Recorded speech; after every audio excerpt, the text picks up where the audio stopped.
Bonjour à tous, je me présente, je suis David Vigourou, vigneron dans les Côtes du Frontonnet, à peu près une trentaine de kilomètres au nord de Toulouse. Je travaille avec mon épouse et mes enfants et mon père sur la propriété. C'est un domaine familial.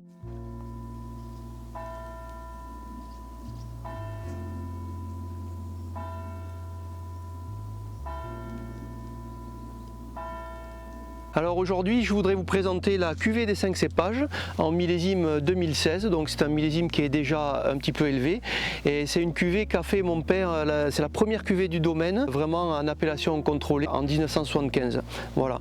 Donc à l'époque, il vinifiait cuves séparées et pour décuver, il mettait tout dans la même cuve. Je ne savais pas encore, mais il faisait la cuvée des 5 cépages. On l'a remis au goût du jour actuellement. C'est une mosaïque de couleurs et une mosaïque de saveurs plutôt que vous avez ici, puisque vous avez la négrette qui rentre dans l'assemblage, le Cabernet Sauvignon et le Cabernet Franc, Cabernet Sauvignon qui amène un petit peu de structure, de la Syrah qui amène beaucoup de fruité, qui est le cépage des Côtes-du-Rhône, et vous avez aussi du Malbec qui lui amène la garde. Donc c'est une cuvée que vous allez pouvoir garder une dizaine d'années. Ça tombe bien ici, on est début août, donc on est à la fin véraison, le raisin est en train de changer de couleur, et je voulais vous faire voir la différence entre le Cabernet Sauvignon que vous avez à ma droite et la négrette. La première, c'est la différence entre les feuilles. Vous voyez ici le Cabernet Sauvignon qui a des feuilles très dentelées.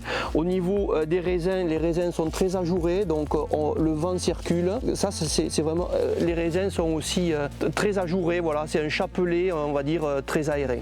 Contrairement à la négrette qui, elle, a des feuilles qui cachent beaucoup plus le raisin, vous voyez la différence de feuilles. Et aussi au niveau des raisins, c'est des raisins qui sont, les grains sont beaucoup plus gros et compacts. Vous avez parfois même 1 à 2 rangées de raisins, vous avez des raisins qui vont jusqu'au cœur de la grappe. Donc deux cépages qui sont complètement différents à travailler, l'un avec la peau fine, avec les feuilles qui cachent, donc on est obligé d'effeuiller la vigne à 2 reprises, au mois de juillet et au mois d'août, et le Cabernet Sauvignon qui lui va être ramassé plus tardivement. Voilà.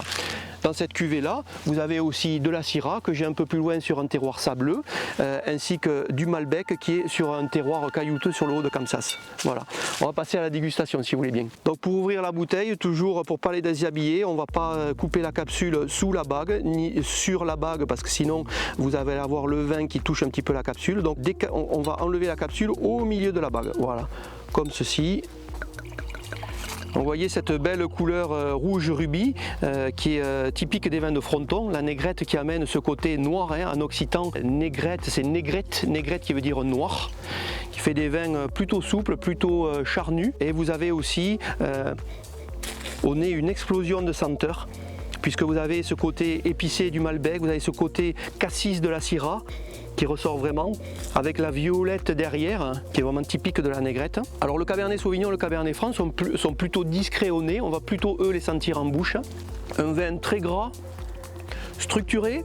On sent vraiment là le Cabernet Sauvignon que je viens de vous montrer qui est présent. Le Cabernet Franc qui amène de la douceur, la négrette du gras, de la structure. C'est un vin où il y a beaucoup de relief, des arômes en bouche qui est très long et je dirais une garde de 10 ans environ. Donc ce vin là au niveau accord mets et vin, je conseillerais plutôt sur un plat du sud-ouest, un bon cassoulet au confit de canard. Vous pouvez aussi avoir un magret de canard grillé, un riz de veau braisé, ça ira très bien. Voilà. C'est un vin aussi qu'on peut boire légèrement frais à 16 degrés à l'apéritif.